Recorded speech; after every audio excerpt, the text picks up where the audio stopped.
Hey, how you doing, man? Good, and yourself? Doing pretty well.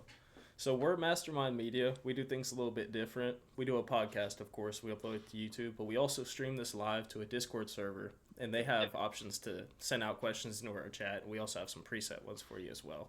Oh, dope. Awesome. So just to get straight into it, Eryk Anders, everybody, we have on the podcast today. We're going to be asking him some questions. If y'all want to ask him some questions, go ahead and put them in the chat. Starting out, we're going to go ahead and just go with what got you into MMA? What made you realize you wanted to do it? Man, I was just like a failed athlete. I came from football and still wanted to be an athlete. So I just started training some jujitsu, saw some dudes sparring, and then just thought to myself that I could do that. Went and sparred, fell in love with it, and I've been doing it pretty much ever since. Did it make it a lot easier being a former athlete, being a football player and all?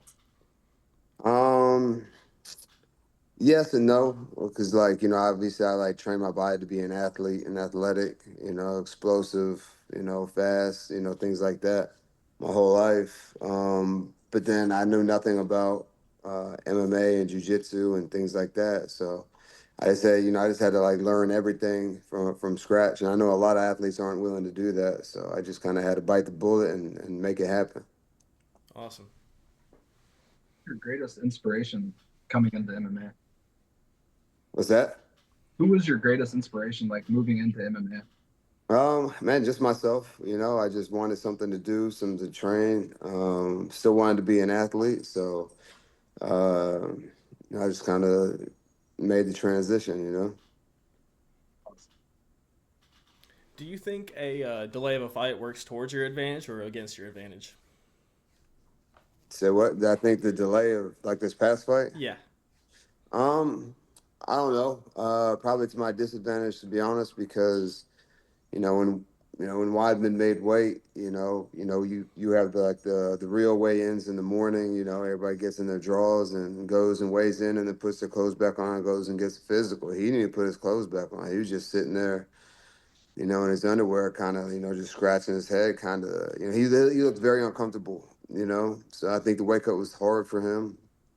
Um, so I don't think that he would have been as hydrated and as recovered, going into the fight, and probably a little compromised. So um, I think it worked better for his advantage for it to be moved into fight, up a couple pounds. All right. At what point in that fight did you know that you had him? After he threw the first kick, it just it hit, but it didn't really feel like it had a whole lot on it. So I just didn't think that he was very explosive or fast or hit hard. So it was just kind of my cue to kind of put the pedal to the metal, so to speak. Awesome. What is your why, and what can you tell a regular person like myself? Um, can you give a bit of motivation to someone like myself that would maybe want to get started in MMA?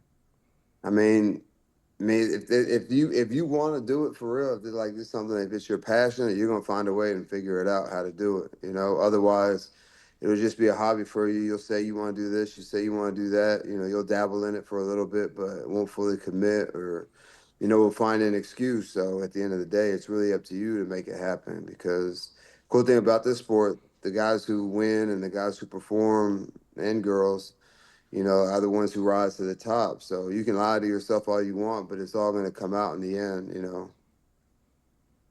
True. Awesome.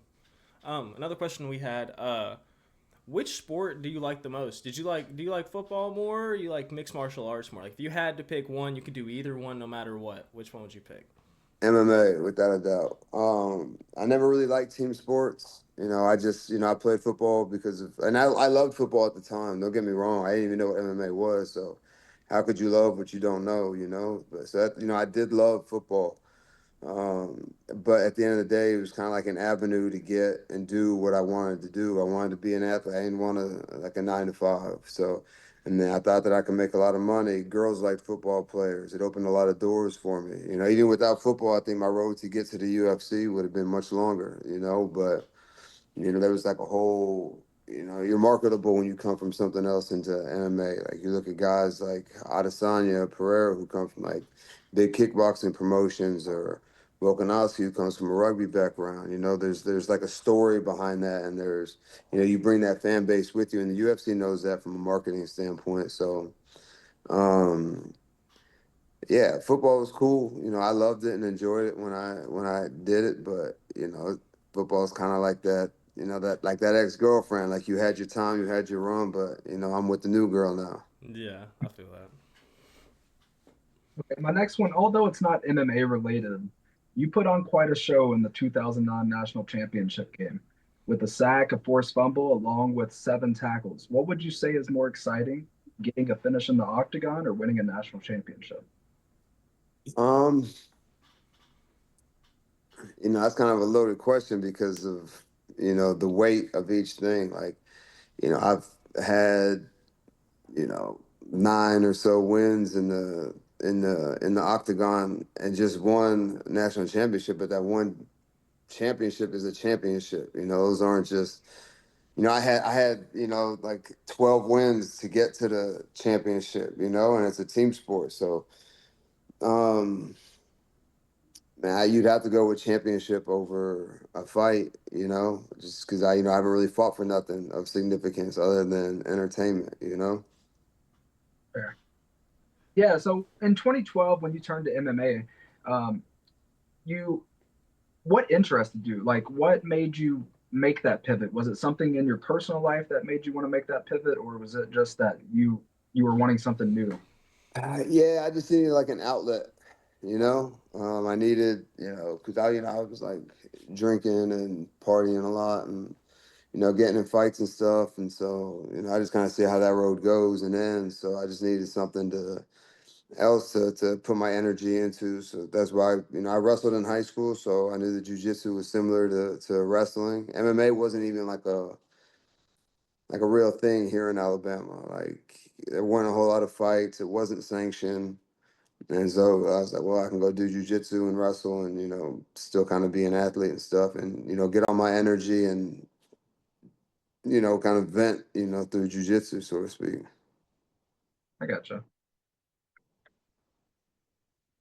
Another question I had: who is your like out of all time? Who was your favorite person that you've ever sparred with, and who's one person that you wish you could spar with, no matter like if they're retired or anything?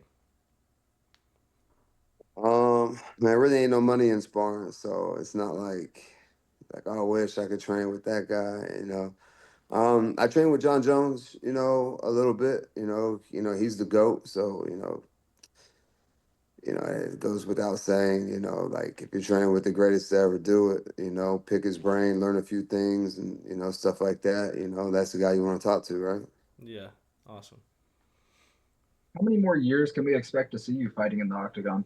2 more fights, so hopefully by the end of this year I'll be done and on to the next. Let's put that last question this way: do you have anybody in mind for those two fights, or just whoever they give you? Just kind of whoever they give me. I like matchups more than names. So if it's a fun fight, I think a fight that's entertaining for people to watch and they will watch. I'm down for that. Cool. What's the best advice that you can give someone that is still in their youth? They're just coming up, and um, they're maybe still in school. They're still learning to get disciplined. Is martial arts a good avenue for them to take? Yeah, I think so. I think that's one of the major premises behind martial arts is to learn discipline and things like that. But I think that discipline is kind of one of those things. Motivation and discipline are two different things. You can be motivated, but motivation, like after a while, like it won't, like it fades. Discipline is kind of who you are. It's a personality trait, I feel like. So, um, I think, like I'm very disciplined. I'm going to show up to the gym no matter how I feel, no matter what I did the night before, kind of thing. So, um, I think it can kind of like enhance like the stat of discipline that a person has, but at the end of the day, like you have to make the decision to do so. So I think the ones who are disciplined and can go to the gym and train and do all those things and the intangible things, I think those are the ones who have success. So just showing up, every day, regardless of how you feel, I think that's the key. You can't get better sitting at home or crying about your girlfriend or, still being in the bed with, your girlfriend or whoever, so there's always like,